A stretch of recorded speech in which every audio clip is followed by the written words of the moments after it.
ప్రభు నామంన అందరికీ శుభోదయం. ఈరోజు దేవుని వాగ్దానం ఏమనగా, యోహాను సువార్త 1వ అధ్యాయము 14వ వచనం. ఆ వాక్యము శరీరధారి అయి కృపాసత్య సంపూర్ణుడుగా మన మధ్య నివసించెను. తండ్రి వలన కలిగిన అద్వితీయ కుమారుని మహిమ వలె మనము ఆయన మహిమను కనుగొంటిమి. సహోదరులారా, మనము ఈ వాక్యము నిశితముగా పరిశీలించినట్లయితే, వాక్యము అంటే దేవుడు శరీరధారి అయి అంటే మనిషి అని. దేవుడు మనిషి అయ్యాడు, రక్తమాంసాలు నిజమైన మానవ స్వభావము కలిగిన వాడయ్యాడు. ఆయన పేరు యేసు.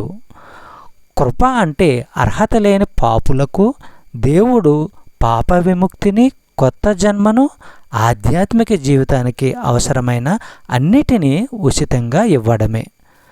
మన కోసము చనిపోయేందుకు తన కుమారుని ఇవ్వడము, మనలో జీవించేందుకు తన ఆత్మను ఇవ్వడము కృప.